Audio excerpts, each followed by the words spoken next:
Another week, boys, and another TWAB. This week in Destiny, we are back. Missed us much? Did you get some fancy holiday gifts? Maybe accompanied by some treats while spending quality time with friends and family? We hope your start of the year was special and you're ready for the first TWID of 2024. Because we have some highly anticipated updates to share. New Season of the Witch content incoming.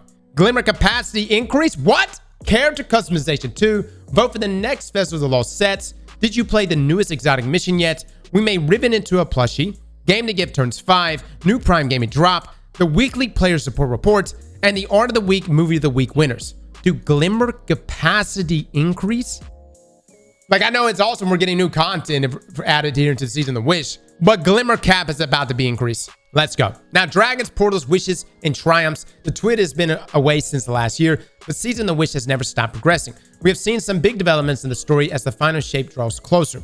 Who would have expected Riven to have such a tragic past? Pretty sure no one sees the great Ahakara hunt the same way now. And how about Crow's heroic moments? The 15 wish has been granted, Riven's clutch has been saved, and someone brave and selfless had to take a leap of faith. Crow is now blazing the path for the rest of us like a true hunter.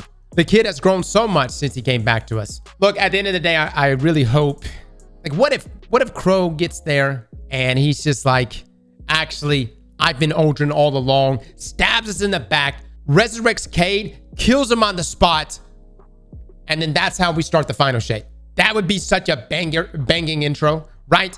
But this season's story isn't done yet, and there's much more content coming to Season of the Witch sooner than you might think. Ahamkara always keeps some aces up their sleeves. Starting on January 30th, Riven's Wishes will provide new weekly pursuits that players can complete to redeem a prize of their choosing from a pool of rewards each week for 6 straight weeks.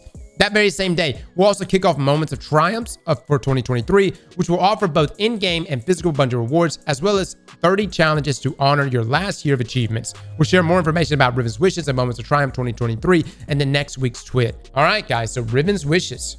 I didn't know it was coming that soon. January 30th is when that kicks off. What was that, a Tuesday? That is a Tuesday. That is the final Tuesday of this month. Now, sparkling new Glimmer Cap. Make it a double. 500,000 sparkling little blue pieces of programmable matter.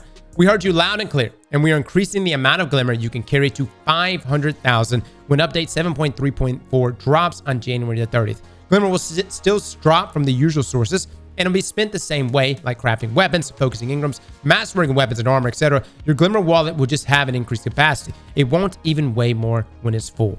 Okay, so understand this had to happen, guys, considering all like legendary shards are going away after this season. Glimmer is like the main currency, or the currency. So we figured that they were going to have to increase the cap.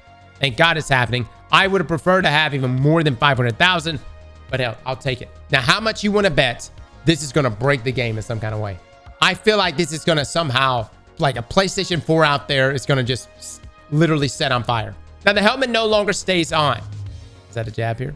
Let's see if this sounds familiar. You created a very edgy awoken when you were a teenager. Maybe you choose some regrettable markings on your human's face, or you didn't coordinate the colors of your exo's mouth and eyes, or perhaps your character's body type no longer represents who you are. No matter the reason, you'll be able to change your Guardian's look when character customization goes live in an update before the release of the final shape. To do so, you only need to launch Destiny 2, and you'll notice a new option when you hover over a character at the character selection screen. You'll be able to modify the appearance of your Guardian anytime without cost or limit to the number of changes. Just take into consideration that while you can change your body type, face, hair, head, and markings, it won't be possible to change from one origin to another. That is human, exo, or awoken. Oh, okay. In a March update, we'll be resetting the Synthweave bounty cap to give everyone even more opportunities to customize their look when this feature goes live. We hope being able to customize your characters freely will help you refine or redefine your beloved Guardians for years to come. All right. So you're going to be able to change this on the go. And as far as I'm getting from this, it's completely free, right? Without cost or limit to the number of changes. All right? Completely free. That's actually a huge win, because even in RuneScape, I don't know what's changed now, but in RuneScape, you used to have to pay 1,000 gold to the witch there next to Falador to change your look, and you could change like your sex and other things. This is really good for those that, you know, I as a meme made a warlock and I made him look just like Thomas Jefferson. I mean, at the time it sounded like a good idea, but now I'm just running around with Thomas Jefferson. And so it would be nice to go in there and actually change that up a bit and try something else. So that's good. Big win, Bungie. Abracadabra, a look cool. And now we look into the future for a moment. Festival of the Lost is our yearly spooky season event, and we want to all vote for the armor sets we'll feature. This is how it works. We show you 2 armor sets for each class, and you choose your favorites. The theme for this year is good wizards versus evil wizards. Don't look at us like that, Warlocks. This has almost nothing to do with you. Players will get an email from us in order to vote, or you can use the survey. Then we'll share the results once we have them. Choose wisely. All right, good wizards. So these are the good wizards. Oh, Bungie, oh my God, you don't even have to put a vote out. You already know, dude. There doesn't even need to be a vote. Nobody wants to look like the level 5 blue mage. We want to beat that dark mage, dude. I personally am leaning toward the evil wizards more, guys. But I think this looks really solid. I don't know, man, dude. I wish we could have both, actually. That looks really good. And lastly, a short disclaimer. Remember that these are draft concepts. While we don't intend to change the design substantially, we always reserve the right to do so. Our art team is composed of masters of the craft, so if they come up with a way to make them even cooler, we want to leave them the space to do what they do best.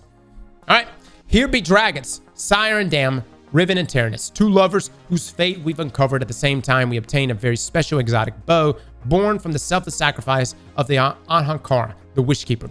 This week, we uncover not only another of Riven's messages to us, but also the last unlockable perk and catalyst, so what better moment to jump back into the Aztecross exotic mission.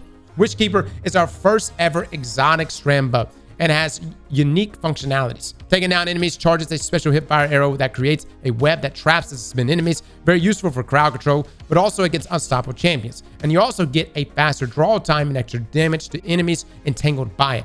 Add to that the strand artifact perks for the season, and you have a winning combination. We just did our final review for this. I really like Hatchling on it, guys. I'm sold on Hatchling. That I think there should be more synergy, most notably the Fragment Rebirth, which will also spawn threadlings, considering that's tied to your weapon. I wish that would also contribute to stacks, but I like that Hatchling and those threadlings, that will contribute to stacks when it gets killed, and then, you know, you just lean into that threadling army. So no, this bow by no means is like rocking the meta or anything, but it's a fun bow with a unique playstyle. I think the only thing that I would have changed about it is I wish I had maybe an alternate firing mode for the Snare Weaver shot, right?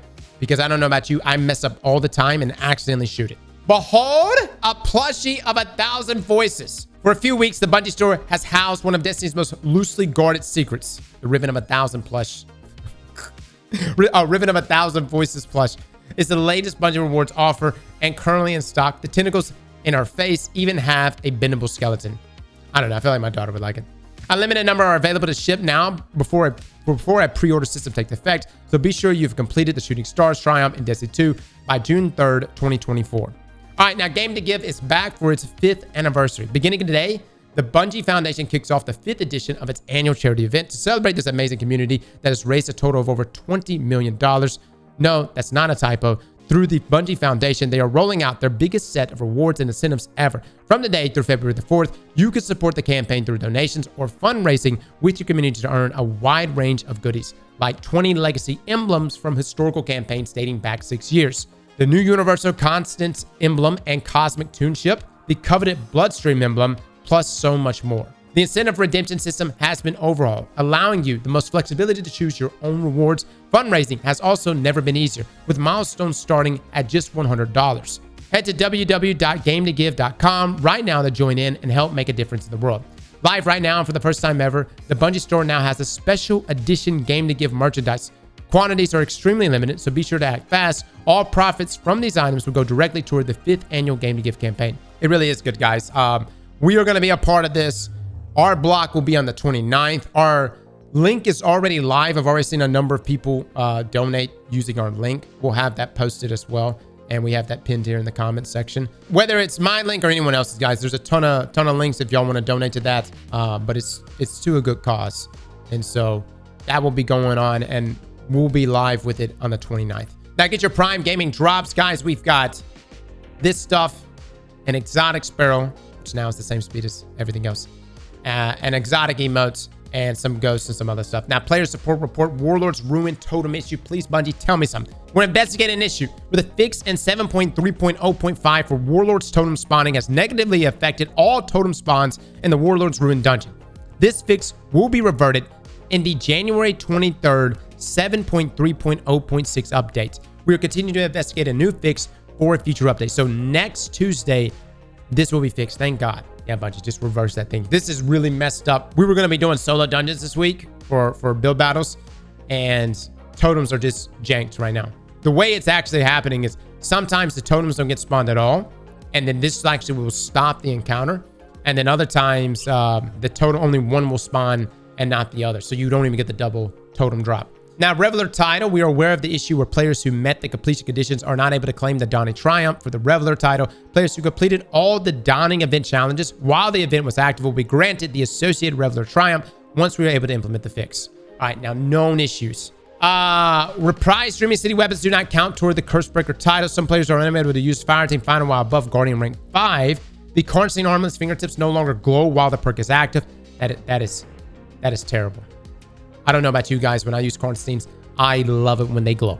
And if they're not glowing when the perk is active, that is absolute garbage. Yeah, that needs to be fixed. Players are being granted incorrect triumphs after acquiring the ritual ornament for the Chivalric Fire Sword. The Precision Instrument perk does not apply bonus damage against Divinity Cages. Oh, the Alpine Dash Sparrow is displaying the wrong speed and is missing the tuned custom drive options.